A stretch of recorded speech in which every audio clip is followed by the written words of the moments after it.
আজ আমরা আপনাদের সামনে কোরআন মাজিদে বর্ণিত এক মহান ঘটনার কথা তুলে ধরতে যাচ্ছি। এই ঘটনা হলো সাবা জাতির ঘটনা। একটা জাতি যারা তাদের সম্পদ, কৃষি এবং সমৃদ্ধির জন্য প্রসিদ্ধ ছিল। এই জাতি ইয়েমেন অঞ্চলে বসবাস করত। আল্লাহ তাআলা তাদেরকে সব ধরনের নিয়ামত দান করেছিলেন। সবুজ শ্যামল ক্ষেতখামার, ফল ভরা বাগান, নির্মল পানির নহর এবং নিরাপদ জনপদ। তাদের শহরগুলো এতটাই সুন্দর ছিল যে দেখলেই মানুষ মুগ্ধ হয়ে যেত। ইতিহাসে পাওয়া যায়, যদি কোনো নারী মাথায় ঝুড়ি নিয়ে বাগানের পথ দিয়ে যেত, তাহলে গাছের পাকা ফল নিজে থেকেই তার ঝুড়িতে পড়ে যেত। এই ছিল তাদের উপর আল্লাহ তাআলার অগণিত রহমতের বর্ষণ। কিন্তু হে দর্শকবৃন্দ, যখন মানুষ নিয়ামতের কদর করা ছেড়ে দেয়, তখন সেই নিয়ামতই অভিশাপে পরিণত হয়। সাবা জাতির লোকেরা অহংকার এবং অকৃতজ্ঞতার সীমা ছাড়িয়ে গিয়েছিল। তারা খাবার নষ্ট করত, এমনকি রুটি দিয়ে শিশুদের পায়খানা পরিষ্কার করত। তারপর সেই অপবিত্র রুটিগুলো স্তূপ করে ফেলে রাখত। যে নিয়ামতের জন্য আজ সারা দুনিয়া হাহাকার করে, সেগুলো তারা অপমান এবং অবহেলার সঙ্গে ছুঁড়ে ফেলে দিচ্ছিল। এই সময় একজন নেকবান্দা তাদের উপদেশ দিল। সে বলল, আল্লাহকে ভয় করো, তার নিয়ামতের কদর করো, না হলে আল্লাহ তাআলার আযাব খুবই কাছে। কিন্তু তারা হাসতে হাসতে জবাব দিল, যতদিন আমাদের কাছে এই সবুজ শ্যামল ক্ষেত আছে, ততদিন আমাদের খাবারের কোনো ভয় নেই। কিন্তু মনে রেখো, আল্লাহর পাকড়াও অত্যন্ত কঠিন। কিছুদিনের মধ্যেই দুর্ভিক্ষ নেমে এলো, বৃষ্টি বন্ধ হয়ে গেল, মাটি শুকিয়ে গেল, ক্ষেত খামার পুড়ে গেল।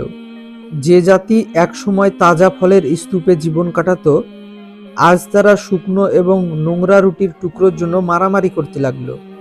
আল্লাহ তাআলা এই পরিণতির কথা কোরআনে সূরা নাহালের 112 নম্বর আয়াতে এইভাবে বর্ণনা করেছেন। আল্লাহ তাআলা একটা জনপদের দৃষ্টান্ত দেন, যা ছিল নিরাপদ ও শান্তিপূর্ণ, আর চারিদিক থেকে সেখানে প্রচুর রিজিক আসত। অতঃপর তারা আল্লাহ তাআলার নিয়ামতের অকৃতজ্ঞতা করল। ফলে আল্লাহ তাআলা তাদেরকে তাদের কর্মের শাস্তি হিসাবে ক্ষুধা এবং ভয়ের পোশাক পরিয়ে দিলেন। সাবা জাতির সমৃদ্ধির মূল রহস্য ছিল একটা বিশাল বাঁধ, সাদ্দে মারিব। এই বাঁধ পাহাড়ের মাঝখানে নির্মিত ছিল। বৃষ্টির পানি সেখানে জমা হতো, নহর বের হতো, ক্ষেতখামার সেচ পেত। কিন্তু যখন মানুষ আল্লাহকে ভুলে যায়, তখন সবচেয়ে মজবুত দুর্গ দুর্বল হয়ে পড়ে। একটা বর্ণনায় পাওয়া যায়, আল্লাহ তাআলা ছোট ছোট ইঁদুরকে আদেশ দিলেন, তারা ভেতর থেকে বাঁধটিকে খোপরা করে দিল। অতঃপর যখন প্রবল বৃষ্টি এলো, বাঁধ ভেঙে গেল। এক ভয়ঙ্কর শিলাব তাদের জনবসতি ভাসিয়ে নিয়ে গেল। বাগান উজাড় হয়ে গেল, ক্ষেত খামার ডুবে গেল, আর যে ভূমি একসময় জান্নাতের মতো ছিল, তা পরিণত হলো এক ধ্বংসপ্রাপ্ত ভূমিতে। এই ঘটনাটি উল্লেখ রয়েছে সূরা সাবার 19 নম্বর আয়াতে, যেখানে তারা নির্বুদ্ধিতার সঙ্গে দোয়া করেছিল, হে আমাদের রব, আমাদের শহরগুলোর মাঝে দূরত্ব বাড়িয়ে দাও। অর্থাৎ তারা চাইতো না কোনো গরিব মানুষের সঙ্গে তাদের অংশীদারি হোক। আর এই অহংকারের ফলেই আল্লাহ তাআলা তাদের জন্য আসমানে ধ্বংস লিখে দিলেন। হে দর্শকবৃন্দ, এটা কোনো গল্প নয়, এটা ইতিহাসের এক উজ্জ্বল সতর্কবার্তা। আজ আমাদের প্রত্যেকের কাছেই আল্লাহ তাআলার অসংখ্য নিয়ামত রয়েছে, ঘর, রিজিক, স্বাস্থ্য, শান্তি। কিন্তু প্রশ্ন হলো, আমরা কি কৃতজ্ঞ, নাকি সাবা জাতির মতো অকৃতজ্ঞ ও অহংকারী?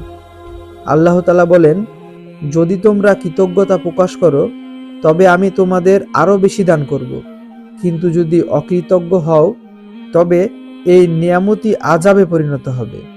সুতরাং আসুন আমরা সবাই মিলে দোয়া করি, আল্লাহ যেন আমাদেরকে তার নিয়ামতের কদর করার তৌফিক দেন, আমাদের অহংকার এবং অকৃতজ্ঞতা থেকে রক্ষা করেন, আমাদের ঘরবাড়ি, ক্ষেত খামার ও শহরগুলোকে নিজের ফজলে সবুজ শ্যামল রাখেন। আমিন ইয়া রব্বুল আলামিন।